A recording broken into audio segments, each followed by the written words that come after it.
amiable person. I may not be quite so bulky, but...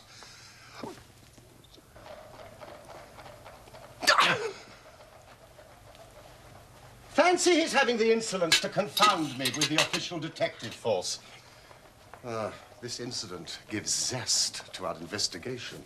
I only hope our friend won't suffer from her imprudence in allowing that brute to trace her here.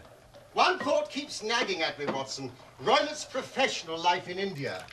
If it was so successful, why would he exchange it for a life of aristocratic penury? My friend Holmes would know. Holmes was in Calcutta around that time. Find your friend Holmes and see what you can get from him. I shall walk down to Doctors' Commons, where I hope to get some data which may help us in this matter. Let us meet again at 1, under the clock at Waterloo Station. That is, if you've finished your breakfast by then. Oh, and your revolver. I would be obliged if you would slip it into your pocket. Neely number 2 is an excellent argument against gentlemen who can twist steel pokers into knots. That and your toothbrush are, I think, all we need. I've seen the will of the deceased wife. Her annual income at the time of her death was a little short of £1,100. But due to the fall in agricultural prices, it is now no more than £750. Each girl, in case of marriage, could claim £250. So if both girls had married, our beauty, Grimsby Roylott, would have had a mere pittance. And even one marriage would ruin him. He had the strongest possible motive. Oh, did you manage to find Holmes? Yes, I did. He proved rather hard to locate, but I finally managed to get him through Swanson at Barnes. He did know Roylott in Calcutta, confirmed what the girl had said, and added one intriguing fact. Now, it seems that a series of robberies had been perpetrated in his house, and suspicion fell on his native butler. Roylott promptly seized the man, and in a fit of anger beat the poor fella to death.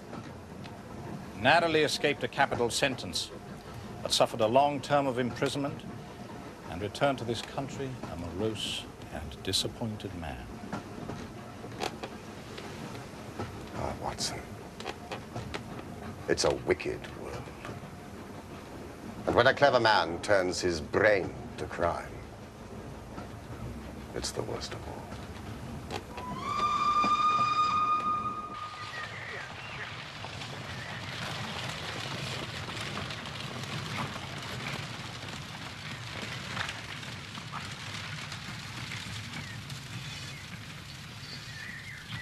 On holiday, are you, gentlemen? No, we're architects. Taking a look at some of the local houses. Ah, that's why I wanted Stoke Moran. I didn't think it was for social reasons. You'll be doing business with Dr. Roylott, then? Yes, I believe that was the name. If you don't mind a word of warning, you want to take care with him, sir. There are some round these parts say he's not right in the head. Really? Only yesterday, Mr. Thorne, the blacksmith, had a most nasty experience with the doctor because of those thieving gypsies who were camped in the grounds. Oh, yes, we've heard about the gypsies and the leopard. The story goes the doctor threw Mr. Thorne in the stream in a fit of uncontrollable temper. And old Thorne, he's not a small man. Good Lord. Is he bringing a charge of assault? He was going to. But Miss Stoner, the doctor's young stepdaughter, paid him some of her own money to keep it quiet. Well, that's what I heard. Well, I never. Do you hear that, Holmes? The more I see and hear of that young lady, the more my admiration increases. Young woman of commendable spirit. You can pull up here, driver. Who do you mean, dear fellow? Well, Miss Stoner, of course. Most admirable. Ah, Miss Stoner. The will we went yesterday.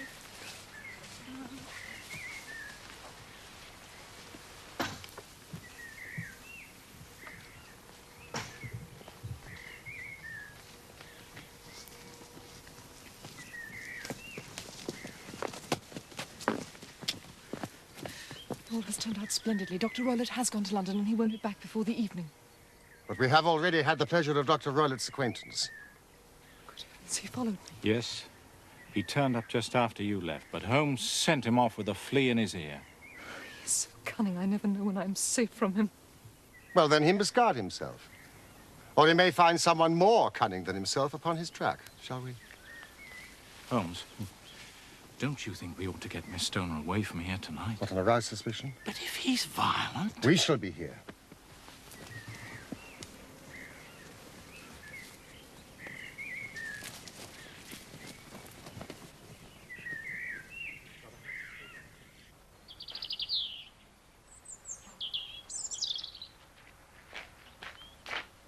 So, this is Dr. Royle's room, this formerly your sister's, and this your room? Yes, but I'm now sleeping in this one. Ah, pending the alterations. Miss Stoner, may I ask something? That's unusual, isn't it? Bedrooms on the ground floor? The bedrooms were moved downstairs when so much of the house fell into decay. Oh, yes, of course. How sad. There seems little need for repairs to this end of the house. There are none. I believe it was an excuse to move me from my room. Ah, that is suggestive. Now, Miss Stoner, would you be so kind as to go into the room in which you are now sleeping and bolt the shutters?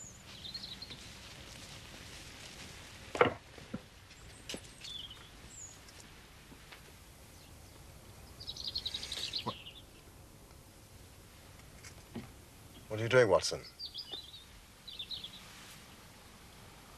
Well, I'm using your methods, Holmes, seeing whether the ground has been disturbed.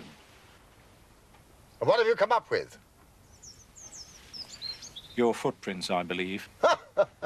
And mine and Miss Stoner's. And this.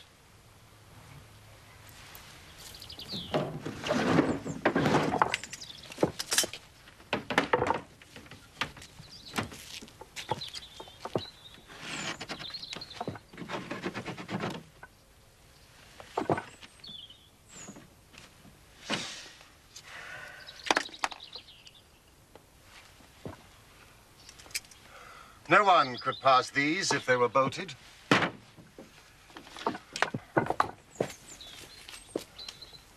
Well, let's see if the inside throws any light on the matter. Ah.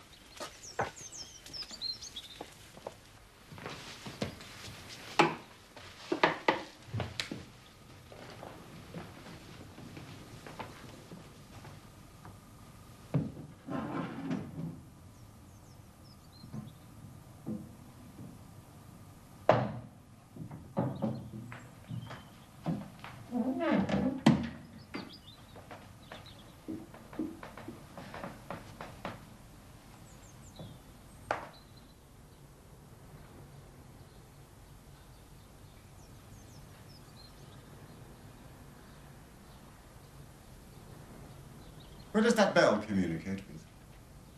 It goes to the housekeeper's room. It looks newer than the other things. Yes, it was only put there a couple of years ago. Ah, your sister asked for it. I never heard of her using it. We used to get what we wanted for ourselves. Indeed. You will excuse me while I satisfy myself as to this floor.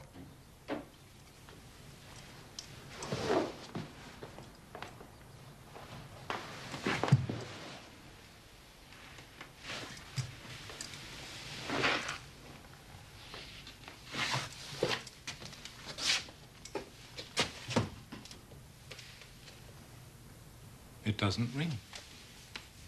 It's very strange.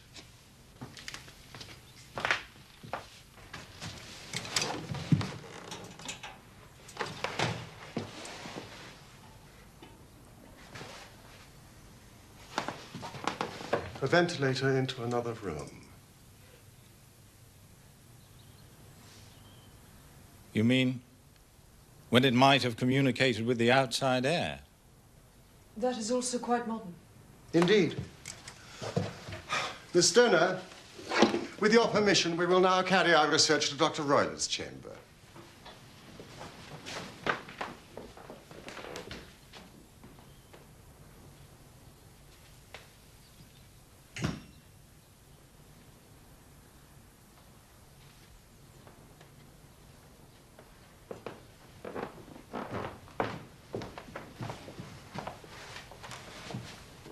What's in here? My stepfather's business papers. Are you seen inside it, then? Only once. Some years ago. I remember it was full of papers. Is there a cat in there? No. What a strange idea. Well, look at this. No, we don't keep a cat.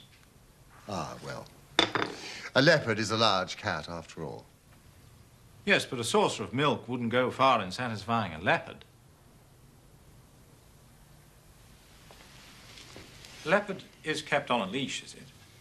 This sort of leash, Watson? What do you make of it? Well, it's a common enough dog leash, but I don't know why it should be tied. We have no dog. Thank you, Miss Stoner. I have seen enough.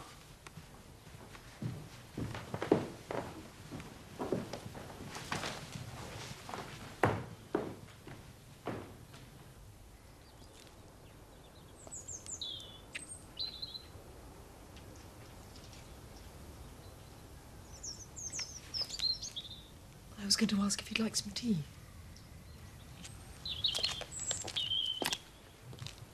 Miss Stoner, it is very essential that you absolutely follow my advice in every respect. Your life may depend on it. I assure you that I'm in your hands. Now, in the first place, on the way here, we passed a small cottage. The shell house? Would the windows of your sister's room be visible from there? Yes. You are sure? Yes. Then we shall make it our base. Some refreshment. Oh, we shall have dined, shan't we, Holmes? Is there a village inn? The Crown. Oh, good. Thank you all the same.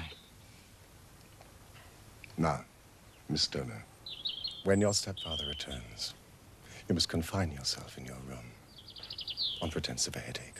Then, when you hear your stepfather retire for the night, you must go to the windows, undo the hasp, open the shutters, and leave your lamp on the windowsill as a signal to us. Then withdraw with anything you may want for the night to your old room. I've no doubt that in spite of the repairs, you could manage there for one night. Oh, yes, of course. And now we must leave. If Dr. Roylott should return and find us here, our journey would be in vain. I believe, Mr. Holmes, that you've already made up your mind. For pity's sake, tell me the cause of my sister's death. Be brave. If you do as I have told you, rest assured we shall soon drive away the dangers that threaten you.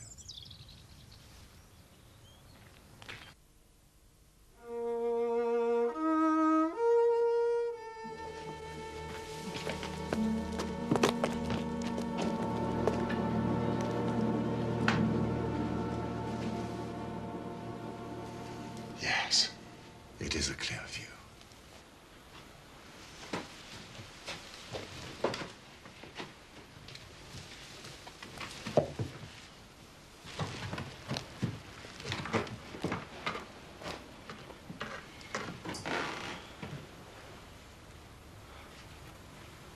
You expecting this to take all night, Holmes?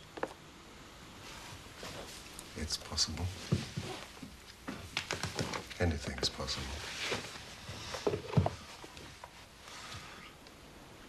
When a doctor goes wrong, he's the first of criminals. He has nerve. He has knowledge. Palmer and Pritchard were among the heads of their profession. This man strikes even deeper. I really have some scruples taking you tonight. There's a distinct element of danger. If I can be of assistance. It's very kind of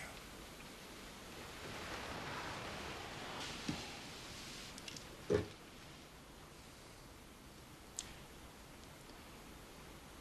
You evidently saw more in those rooms than was visible to me, Holmes.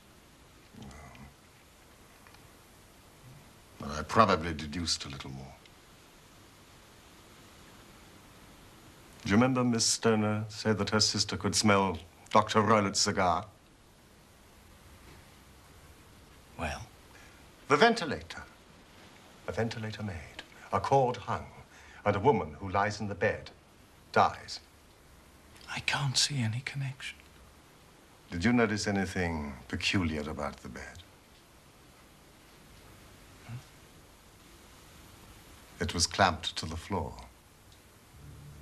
Could not be moved. Had to remain in the same relative position to the ventilator and the rope, for so we may call it, since it was clearly never made for a bell pull.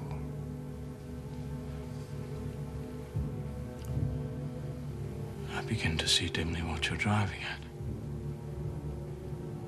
We're only just in time to prevent some subtle and horrible crime.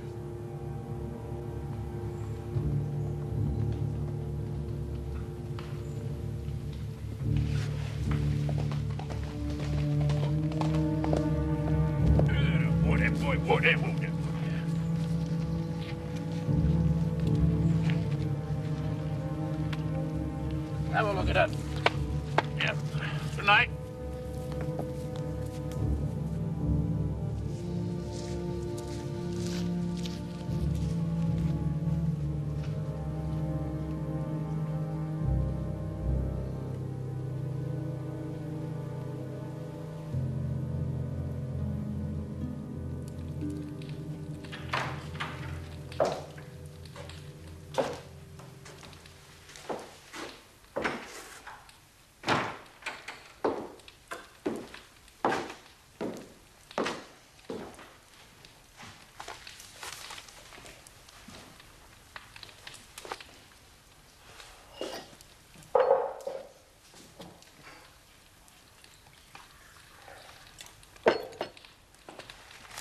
Did you have a good day?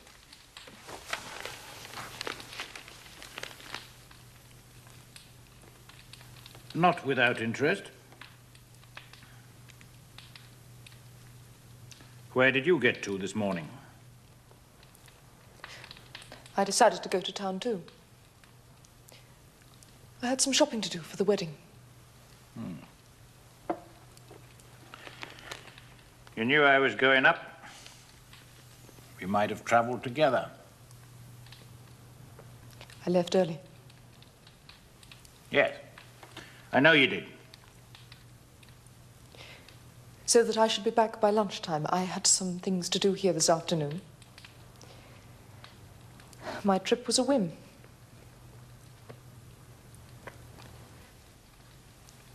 You always were a good little liar.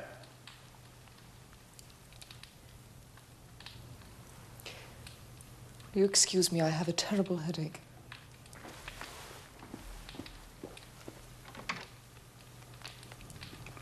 Holmes the meddler. Holmes the busybody. Holmes the Scotland Yard Jack in office.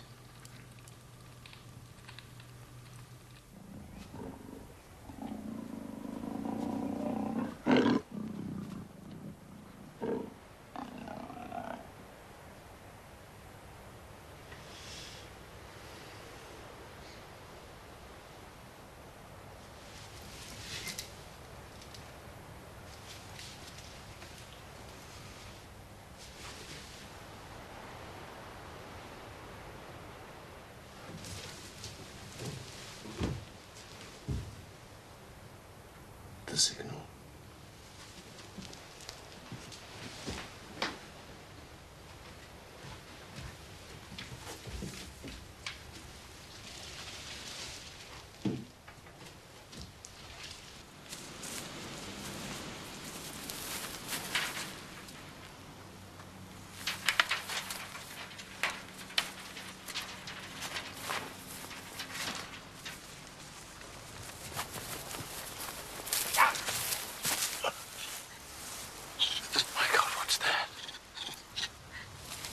It's the baboon. This is a nice household.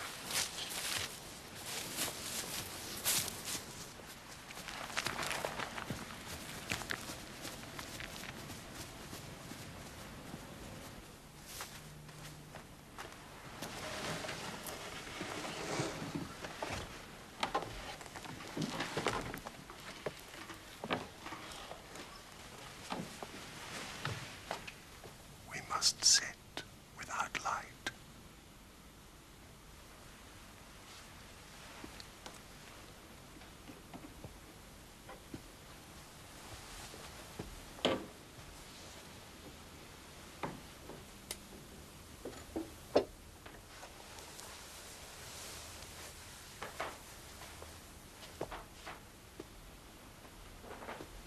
Do not fall asleep. Your very life may depend on it.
You see it, Watson?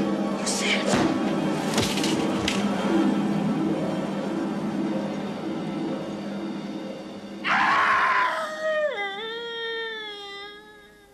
What can it mean? It means that it's over. And perhaps for the best. Come, Watson. Bring your pistol.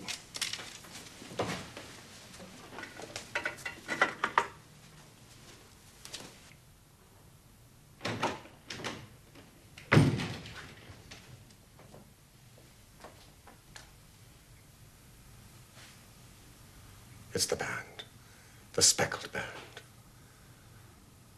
It is a swamp adder, the deadliest snake in India. He has died within seconds of being bitten.